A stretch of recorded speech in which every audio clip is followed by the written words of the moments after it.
What's up, guys, and welcome to the 23rd episode of Wolf Talk. If you guys are not familiar with the podcast, here I sit down with other creatives, anyone who shoots, directs, edits music videos, but not limited to music videos. Today, I have a very special guest on, and you guys have definitely seen one of his videos. He's directed for many big artists, just a few of them: The Game, Lil Wayne, Justin Bieber, Tyler, the Creator, Snoop Dogg, the list goes on. And he also has a masterclass coming up on February 23rd. And I think somewhere online I saw you have a total of like 3 billion views on the internet. Is that some? To be honest, I think that's like a couple years old.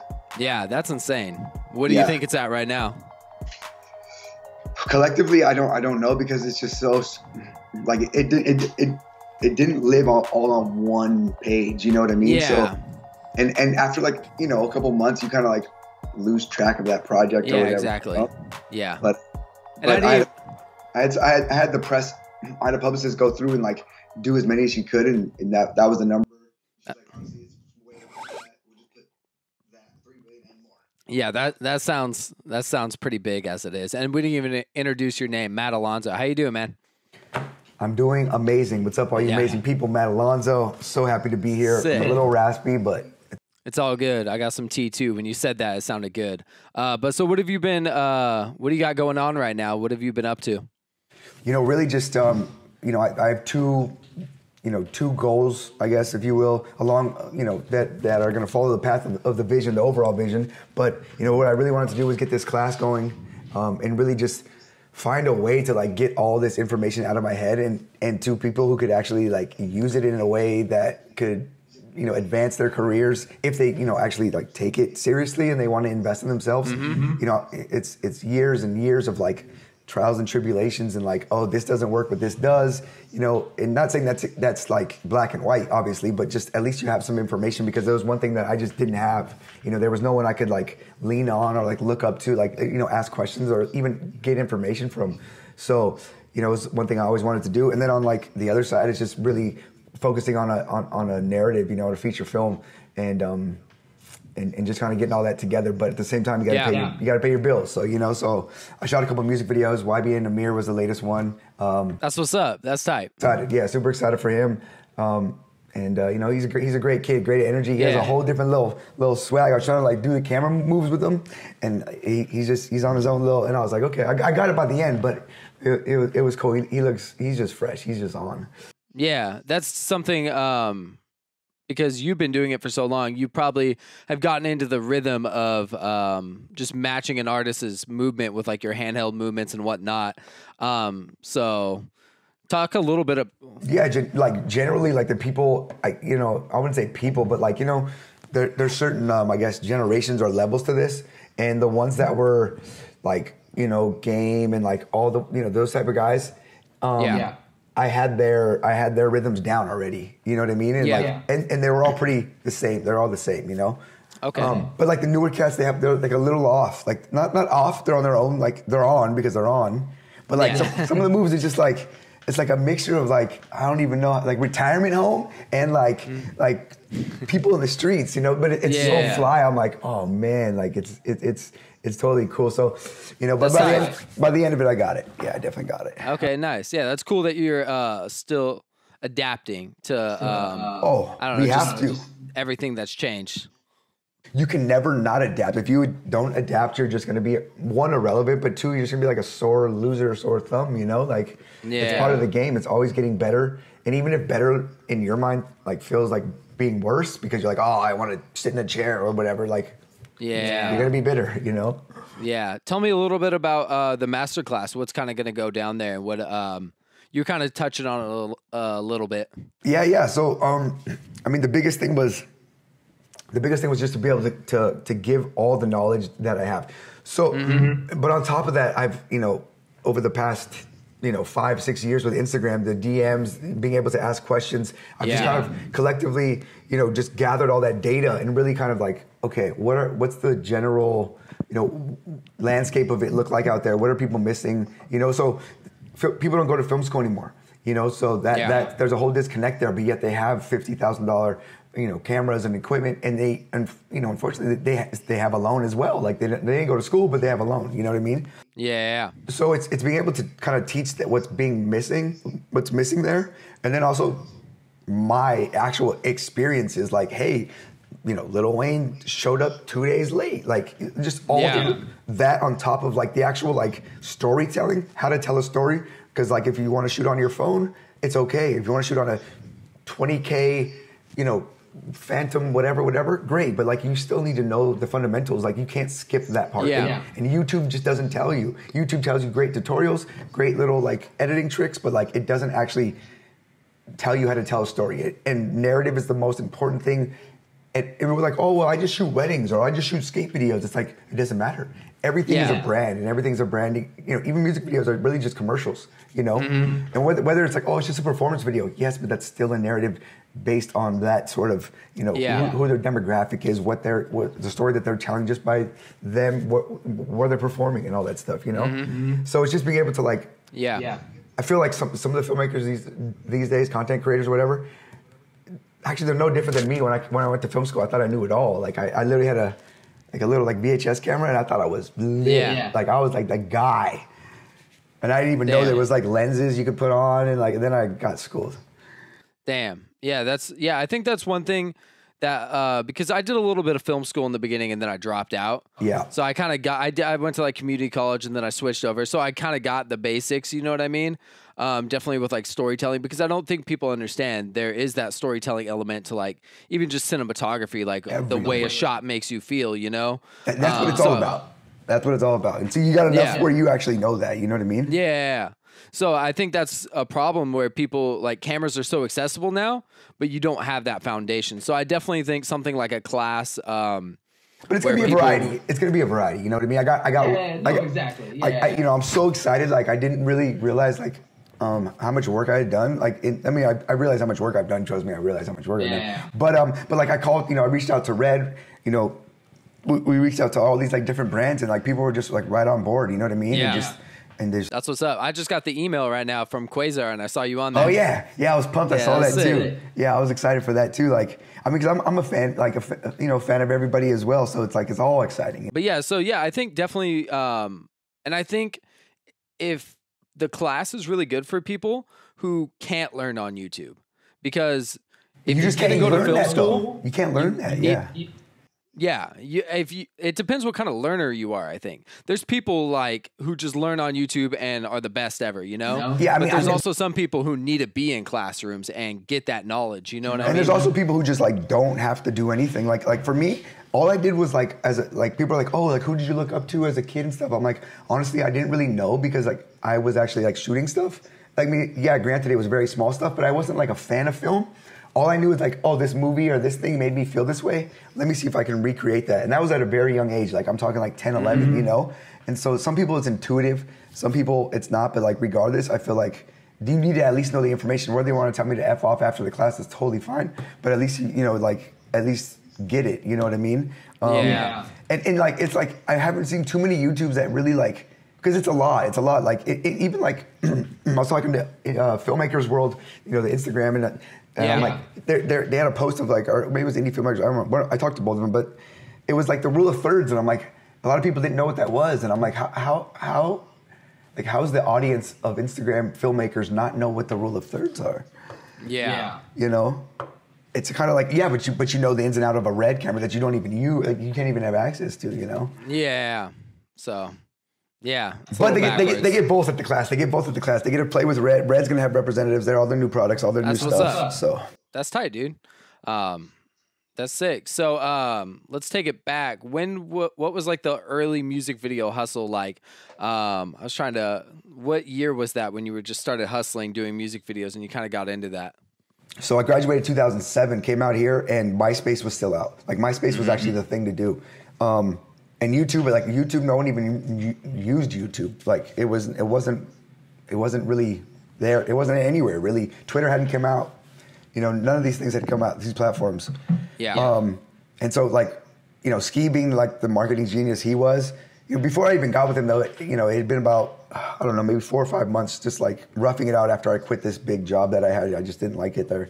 And like the music video hustle was no different than it is now. I mean, just in general, the hustle, like the film hustle, people want to shoot a documentary and, you talk and then, you shoot some film. Like, you know how it goes. You know what I mean? Yeah. Unless it's like a major brand. But at that time, they were not looking at 21, 22, 24-year-old kids to do anything of like substance, It was the budgets were so high up that it was like, we're going to go to all the go-tos, all the legit people.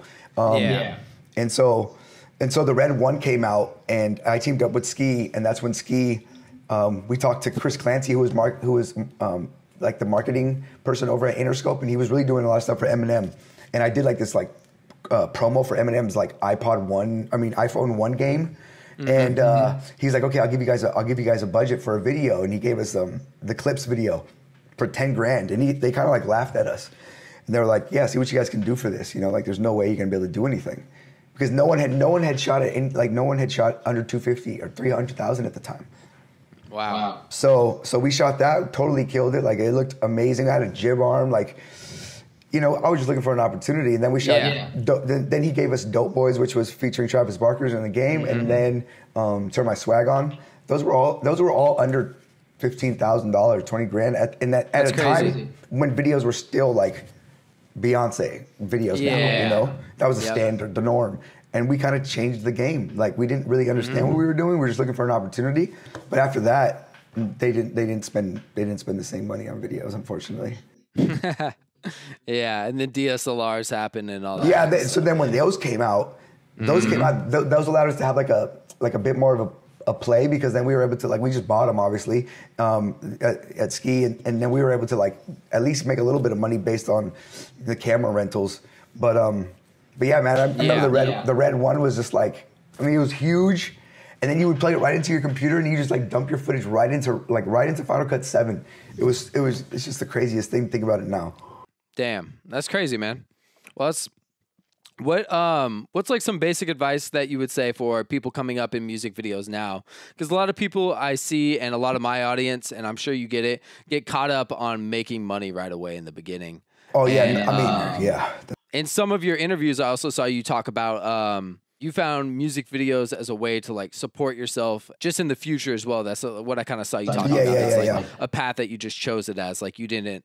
I don't know. I forgot the way you described it. Yeah, well, I mean, the thing was, it wasn't why I came out here. It wasn't why I went to film school. Like my degree is in, motion pictures, and that's the goal, and that's that's the thing that pushes me. But at the same time, you got to keep your lights on. And music videos, as I said, I kind of completely fucked myself over. But I'm saying, like, I changed the budgets of the videos. So yeah, we were making a good amount of money for the time, but there was no escalation in that. I mean, granted, Celebration and like some of my videos were like 250, 300,000. So like they definitely they fluctuated depending on the artist.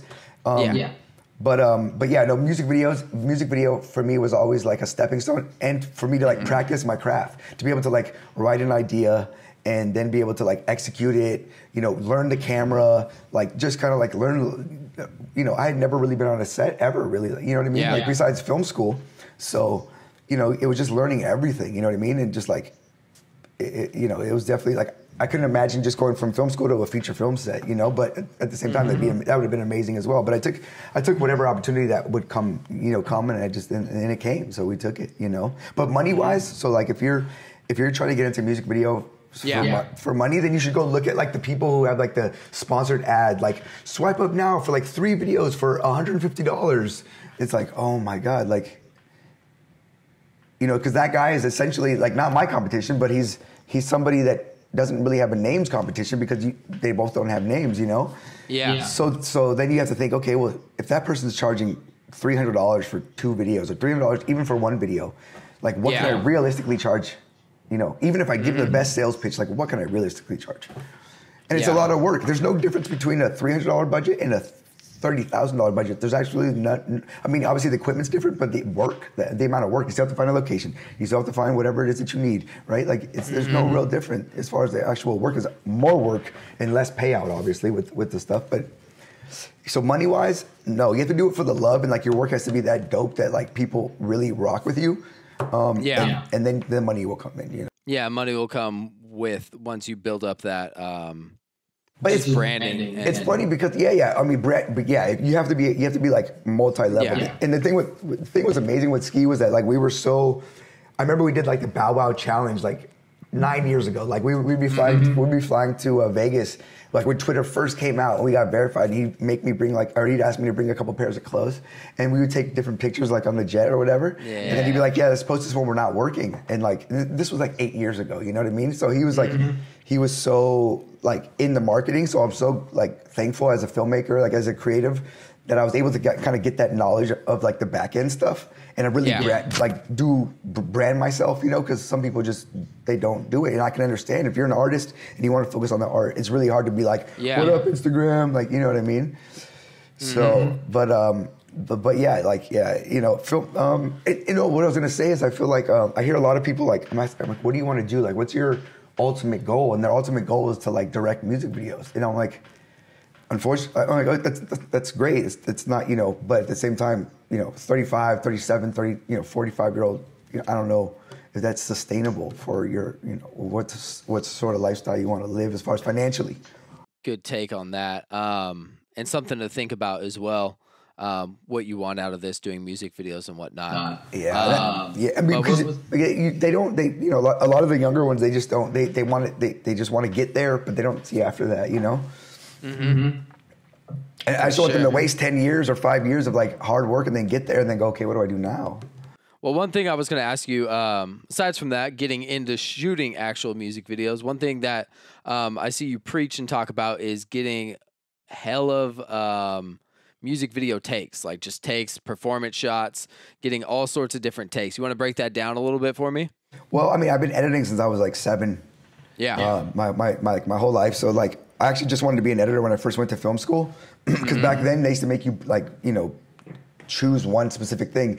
And obviously as you get more up in budgets and like things like that, you do have to kind of narrow down like what it is that you want to do. You can't just like do it all. But and that's one of the things I'm really going to be heavy on in the class, and really like kind of make them, we're going to walk through it, like literally show them like where it splits. You know what I mean? It's like you don't want to make three grand budgets forever, right?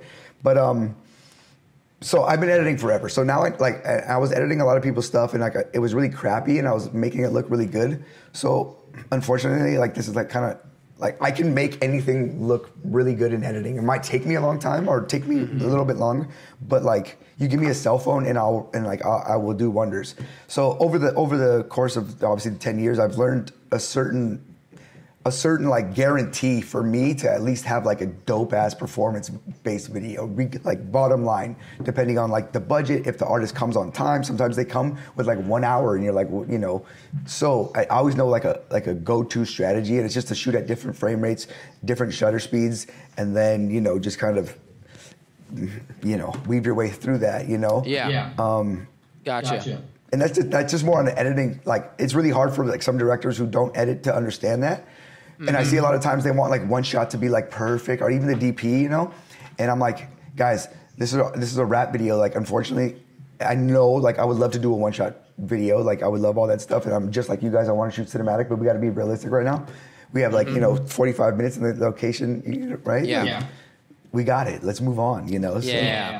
Yeah, and definitely when you're just going to be cutting like crazy, depending on it. So. Yeah, I mean, at the end of the day, like, yeah, we're artists and we're super into the craft and stuff. But in the same token, it is a job. Like we all like contractors, so you have to be able to balance that. And some jobs you need to be like, some jobs like I kind of back away from the creative a little bit more, and I focus more on the execution and getting a variety of things, but not really like, oh, so artsy and like into it. Other jobs I'm super artsy and not the other way around, but like you can't be both all the time. Like it's not going to work. You know what I mean? You can't be super artsy for a $5,000 video. It's going to kill your crew, you know?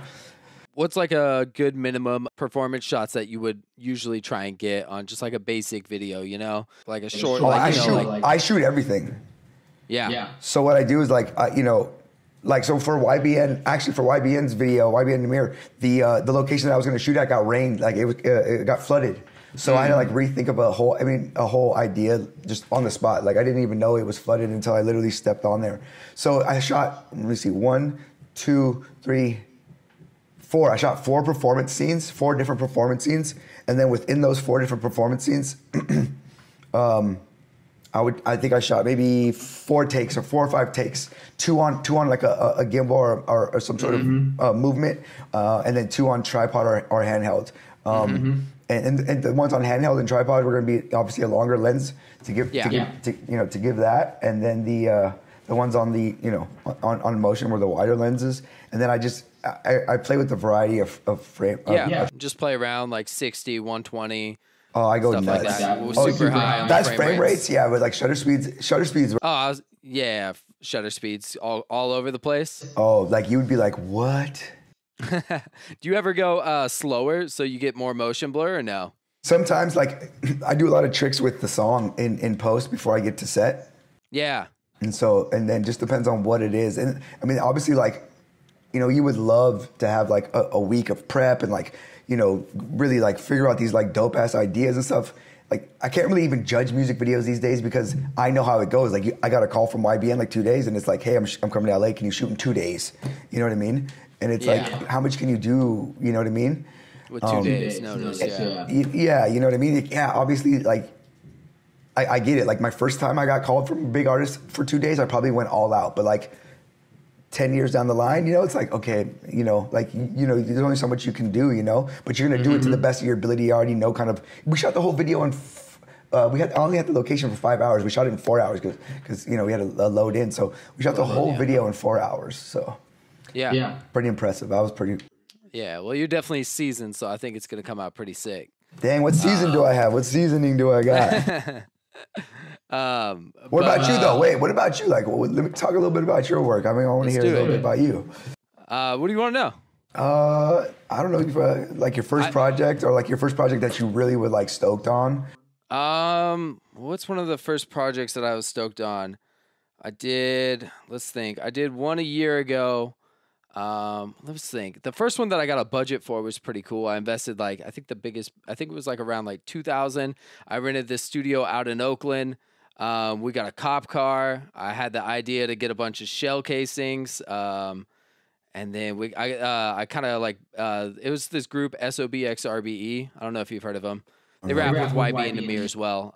They were on they're on that song Paramedic with Kendrick Lamar. Yep. So I got all these props and whatnot, and then it was my first time having a DP, so it came out cool. I learned a lot on that set. That's awesome, man. It's awesome. Yeah. So it's been cool. So yeah, I've been directing, and then I don't know. I was feeling a little burnt out on just doing everything myself. I feel you. Yeah. So I've been doing the YouTube stuff and been sitting down with other creatives right now. But I'm still doing music videos. I just knocked out one early back in January. Just finished that one. But yeah, it's been cool. You need to shoot for Los Huracas, aren't they? They're from, do you know who they are? I'm gonna connect you with them. Yeah. I think I shot. I saw them on your Instagram, and I shot a video featuring them once. Oh yeah, they're cool dudes, bro. They're cool. Yeah. They're cool dudes. They got some fire music and Yeah. I think they're gonna go pretty quickly here, in the next year or two. They got the juice, so. You're right there in the neighborhood. Yep. But that's tight what you're saying as well. I hella that's one thing I've been playing around with as well, is playing around editing the song before the shoot. I like to have especially if there's a feature, just have that already cut on a separate phone, just so I could get that in as many times. Because features, they care a lot less about the song than the actual artist does. Oh no, it's crazy. I've some of the biggest artists that I've I won't even say their names because I don't want to put them on blast, but they didn't know the parts. They have no idea, no clue.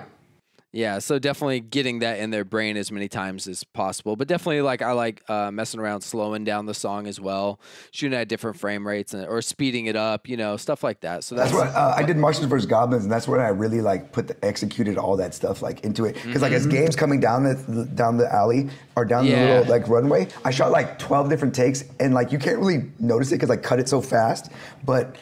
There's so many different takes in there of him saying at different speeds and stuff. Yeah, what was one of the favorite speeds that you kind of found? So what you did with that is you probably slowed down the song, correct? 75, 50%, 80%, and then you multiply it by Well, you can already do the math. Yeah, you do the math and then you interpret the frame rate later on, and then it. Well, no, actually, I shoot it in cam. Oh, you shoot it in camera and you actually type it in. Nice. Like I put what I've been doing recently is shooting 12 frames per second, and that looks pretty crazy. But it's super like. Actually, I did it with Nahmir, and he was like he had never done it before. So the fast one really like fucks people up. You know what I mean? Yeah, people don't like that one.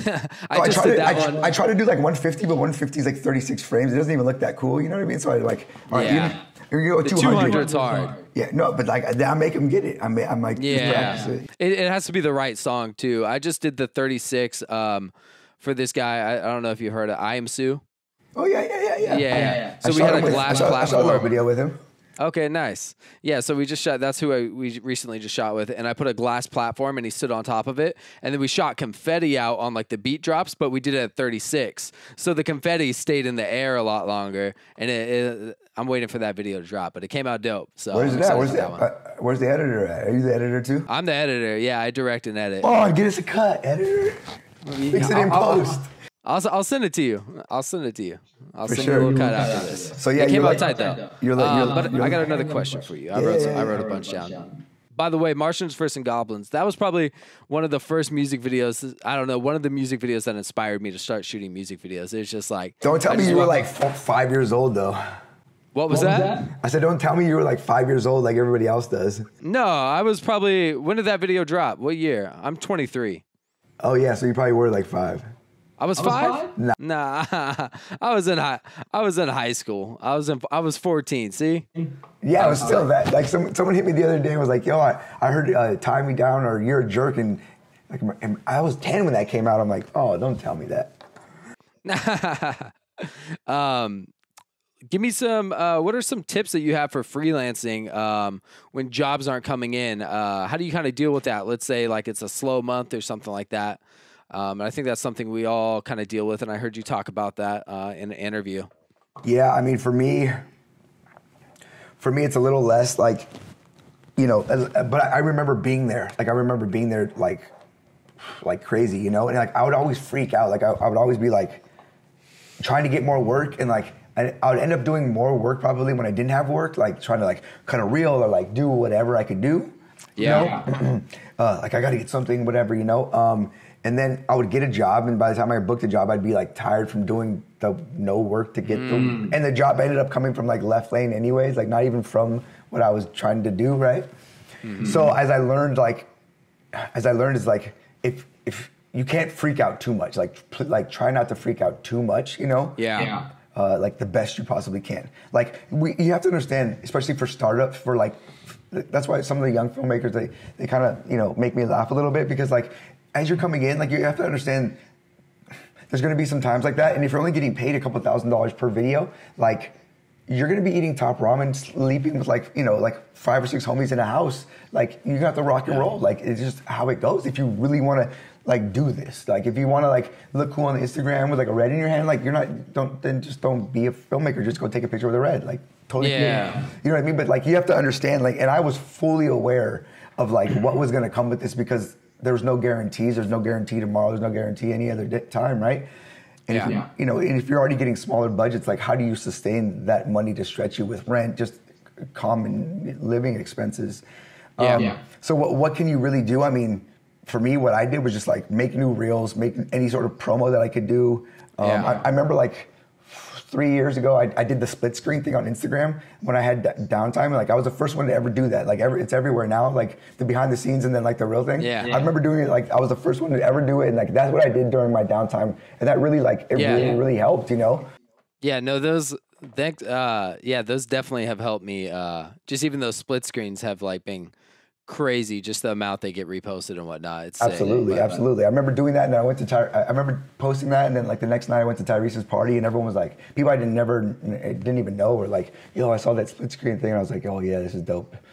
But like that was just finding something that it popped up in my head like at 4 a.m. I was just like, what if I put the split screens like, and I was just, and I did it, but that did more than like a reel or like, you know, it's like, what are you gonna do? Like, you're not gonna like go to LinkedIn and like message everybody, you know what I mean? I guess like being on set, like if you have any friends that are shooting, like just go help them out, and you just don't know who you like. Yeah, never know who you'll meet. Or how do you feel about free videos? Free videos shouldn't come when you're like in the pinch, though. You know what I mean? Like if and free videos shouldn't be like free videos. You know what I mean? Like it should always be like, hey, I want to shoot with you. Here's my treatment, or let me write a treatment. Here's my budget. It's $3,000. You don't have $3,000. You know what? I really like this song, or I believe in you, or whatever it is. And so for this one, I will do you a favor and shoot it for free, even if you're going to shoot it for free from the start. But I'm saying at least it creates that sort of like, you're not just like, and the expectation of like, hey, this is a $5,000 video. I'm going to do it for free for you. Not just like, hey, can I shoot for free? Can I shoot for free? Right? It's a whole different sort of. Yeah, it's a whole different way you're approaching it, because I definitely have had that problem probably once, and I learned. No, I also did what you did, where I set my expectation high and then said I'll rock with you on this one. But they kind of came to me. But I definitely know what you're saying, because you can definitely get in a hole, because then the artist thinks that, oh, this is the free video guy or the $100 video guy, and then especially if you put a shitload of work into it, and then the word gets they're going to tell all their friends. Oh yeah, it has to be discussed. I mean, always, you know what I mean? Like, and always like, hey, regardless, like this is what this is. Whatever you guys agreed to, like this is how much it was, like whatever the case may be, you know what I mean? Yeah. But I think that needs to be for like, I feel like too many people do free stuff just to do stuff. Or like I see on Instagram, like some of these like swipe ups or whatever, and it's like, get one video for $150 and get one for free. It's like, well, you're not going to put that much effort into it. Like you might as well not put it out, because like shitty work or like so work with your name on it actually hurts you more than it does to like. You know what I mean? Because that client's only paying you a couple $100 regardless. And even if they're a repeat customer, like they're a repeat $300 customer. And we all know, like, regardless of what video it is, sitting down, shooting it, editing it, $300 is like, No, the only way you could that could be like. That's what I'm saying. So like, you know what I mean? Like, so if you're like maybe like your A6300 or whatever video you just posted where you I shot for 10 minutes. 10 minutes. Yeah, that's what you'd have to do to make that profitable. And that's why I showed that, because I feel like some kids who do get like a $300 budget, like sometimes overthink it or whatever, you know what I mean? Which I understand if you're coming up, but like you have to find a way to like execute for each job and still be able to like eat food, even if it's like $50, you know what I mean? And there's also jobs that I've done where I've put like 50 grand, like all the budget into the video, you know what I mean? Because I believed in the video. And those are videos that like, I feel like younger filmmakers and content creators should like, if they say, hey, we don't have a budget or whatever, don't volunteer your services.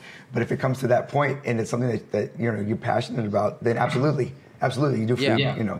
Especially if the promo is going to be good for you, like a good look for you. Yeah, exactly. That's what I did on that mind-boggling. What was that? I said it's mind-boggling to me, because sometimes like these, like I get some actors or some filmmakers, and they're like, no, I don't shoot for free.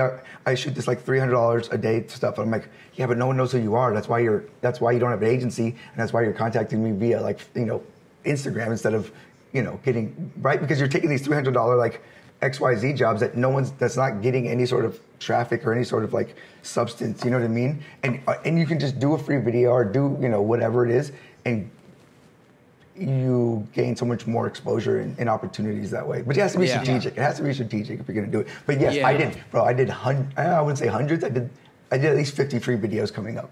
Yeah. And that's what I recently did with that I Am Sue video, just because I wanted it to be the best it could be, because I've looked up to him for a long time, just out here in the Bay Area as an artist. He's a solid dude. What's up? He's a solid dude. No, he's super. Yeah, he's a solid dude. Yeah, so I mean, I had the budget there, but I definitely invested everything into it. So we got the glass platform, all that kind of stuff, and it came out dope. So yeah, I'm excited for that one to drop. What DP did you have out there? His name's Andy Chin. Shout out to him. What was I going to say, though? Let me see. I got a bunch of Instagram questions. Let's pop into these real quick. Dang, you're sliding right now?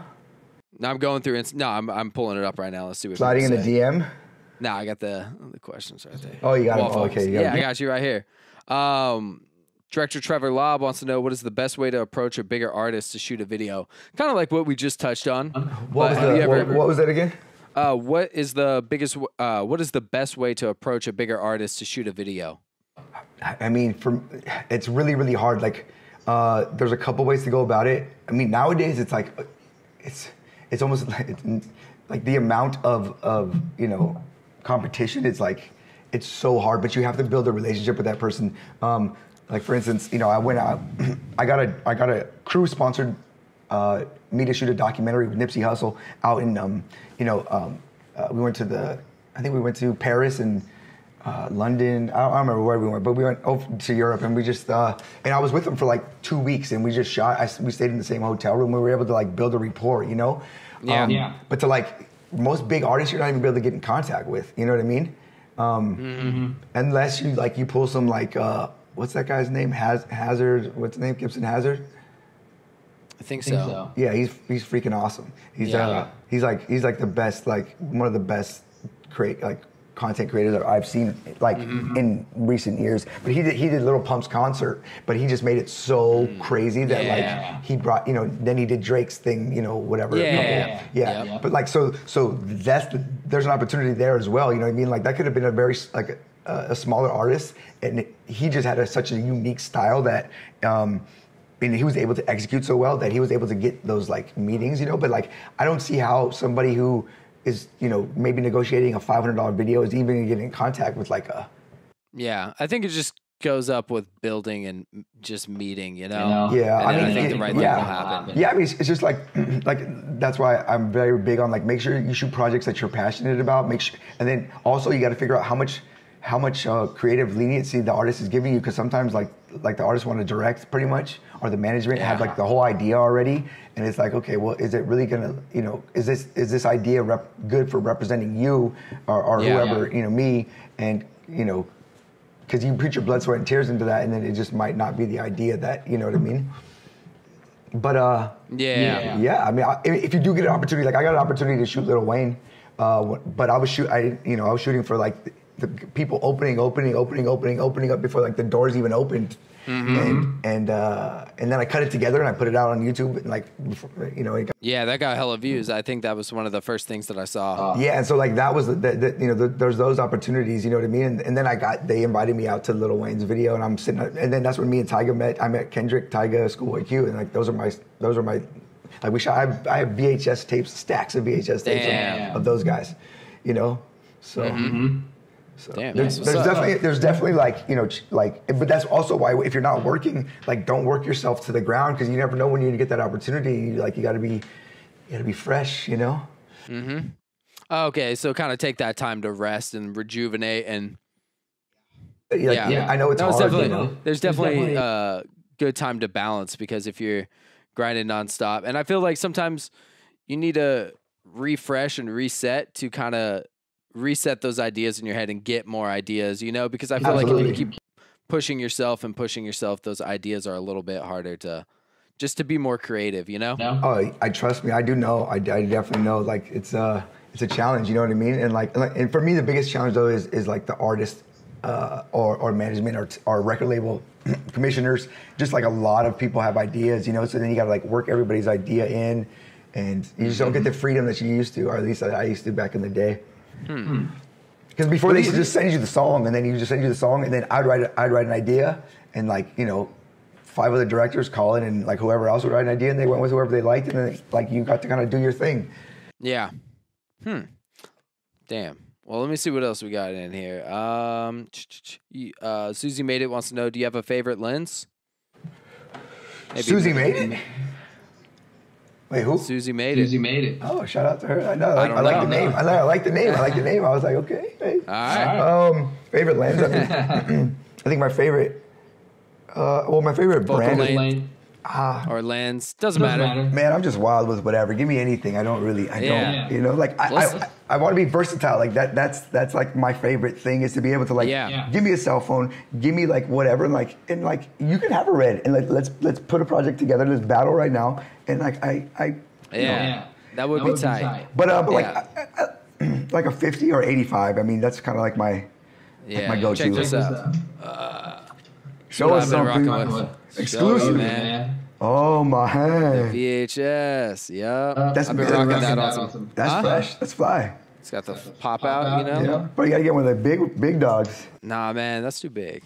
That's what I had. Batteries on those things are expensive too. Because that was my parents' old one. They're huge. They're expensive now too. If you want to get like them for that, I've been using that on music videos, and like like transferring it through the computer and like reading it and then editing it in. That's dope. Because everyone loves that VHS effect. But talk to me a little bit about, I think I saw a tutorial with you and Olufemi as well, but talk to me a little bit about just like some ways that you can make your DSLR videos like, or cell phone videos. What are some tips that you do? Because you said you can make cell phone video look sick. You said you obviously made that, that simple mirrorless DSLR video sick. Like what are some of those hacks that you do?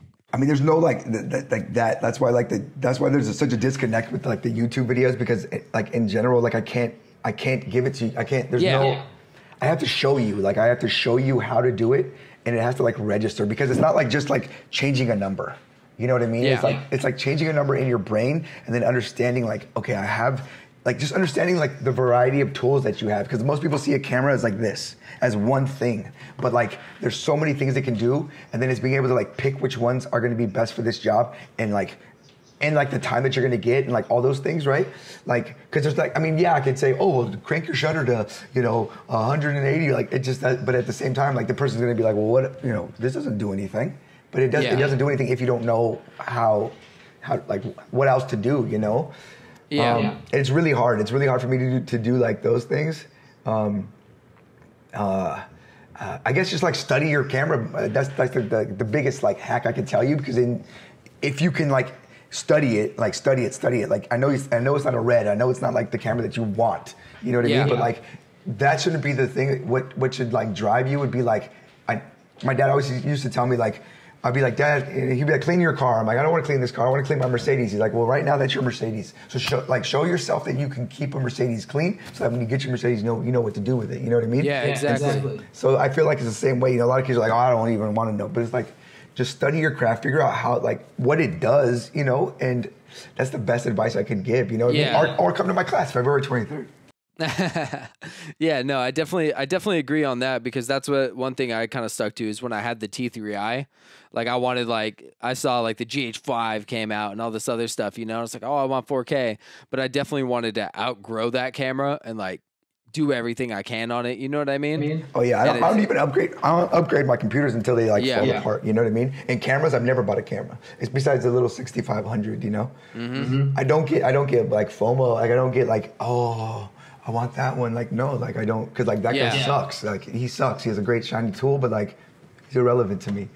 Mm-hmm. Like not that like I'm like like not in that sort of way, but like I just care about my craft so much that like it's not going to make that much of a difference unless it has to be, unless the idea or like the story or something calls for it. Then I'll go get the tools that I need, but I'm not going to just get them just to get them, and then like not study my craft. Because at film school, the first year was just with photos. We had to learn how to tell stories with like 12 photos, how to tell a complete story, and so like.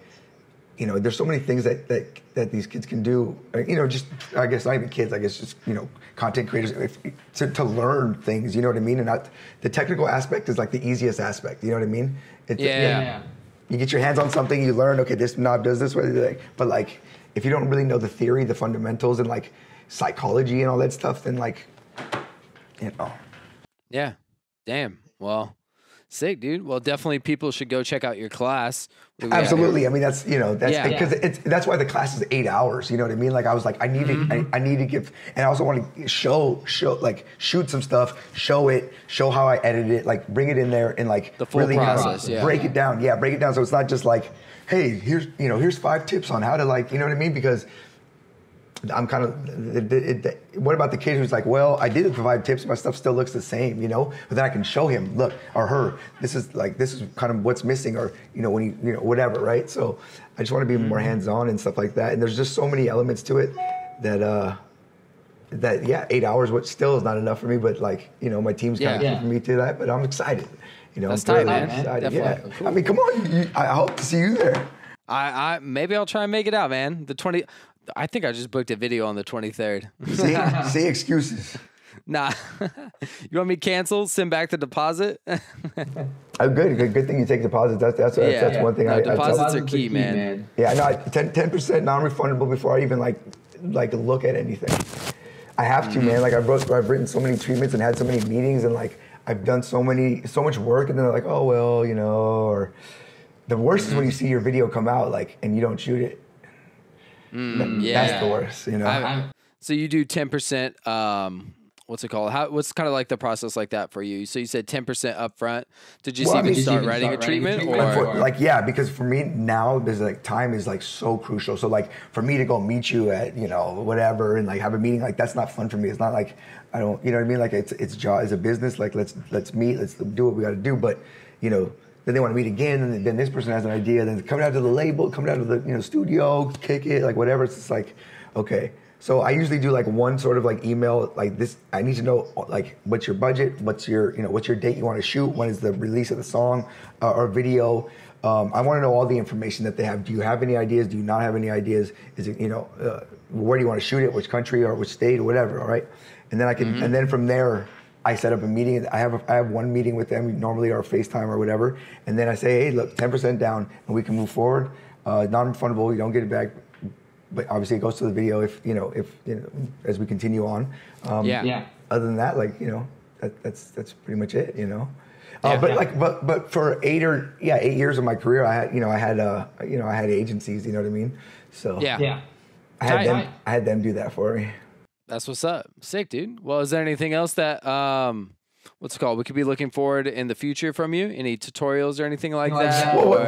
That's why I'm super. Yeah, I'm super excited that Josh Olafemi is coming back because he just he can withstand me for like 10 hours and then be able to like break it down to give it to you guys, you know. And so I'm excited for that. I've tried to do some tutorials. And like it just I don't know. I just talk a lot. So then I'm like 5-hour tutorial. Like, yeah. That's definitely one thing I've been trying to do with my videos is make them like 2 minutes long, so people just watch it, get the information, and get out. It's an art. It's an art, and I thoroughly respect it. And like I'm not like a person who's like I can do everything. Like I know that's not my thing. Like I can do it. Tell me what to say or whatever. Like let me talk and then you tell me what to say so that it resonates, but like I just can't do it. Like, here's 5 tips, simple tricks. Like it's really it's an art. And there's like a whole and also there's like a whole nother side to it where people have these personas and whatnot. No, exactly. Yeah. And I respect it. Like I mean I want to be a part of it. You know what I mean? Definitely. But it's just like to have time to do jobs and I got so much going on and to like sit here and be like hi like I've done it for like 12 hours and I'm like throw away all the footage and then I'm like okay. Damn. Yeah. Well, shit, dude. I appreciate you coming on the show, man. Talking it up. Yeah, definitely. What do you cut on? Damn, I'm all squeaky right now. Oh, I cut on Premiere. Oh yeah, okay. Yeah, I've been on Premiere I started on Sony Vegas when I was just like a kid, just messing around, hacked that, and then I got Premiere, and then I had a crack version of that, and then I started making money. I was like, all right, I kind of feel like a jerk, and then it kept crashing, so I built like a custom PC. Oh, and I've been editing. Yeah, how's that work? It's been cool. How you like it? The custom PC? Yeah, I love it, dude. Yeah, I was doing stuff today. Like I was dragging on hella effects. Like I was dragging on I have it open. I had like what's that one called? It's called Echo. I dragged that on. I dragged. You know that one, right? Yeah, that's what I use. That's the one you use. I was using Echo, posterized time, and then I had like some Sapphire stuff on there. And then I was stacking, and I did like HLS, and then I did like transfer. It was crazy, all in one clip, and it was like playing fine. Oh yeah, we definitely like hacked all the same plugins. Yeah, my plugins are crazy. Yeah, I love plugins. Yeah, I just got Sapphire earlier this year, so that's amazing. It's sick. It works way better than Universe, like rendering time and stuff. I have a couple other ones I just can't name. Can't give you all my tips, but I do have an effects package coming out soon. That's gonna be crazy. I'm only gonna offer it for one day, like literally like 24 hours, and then I'm gonna take it down. But it's gonna be like because everything I do is manual, pretty much. Like all my effects, everything in my videos, and everything in my videos up to like 2 years ago was all Final Cut 7, no After Effects, no nothing. But everything was like literally manually. Like there was no like, oh, drop the plug in here, like Final Cut X with like the no, it was like literally me, So I've been able to kind of convert a lot of these things over to Josh has actually been a big part of that, and creating like all the templates and all the effects plugins for everybody else to have for a while.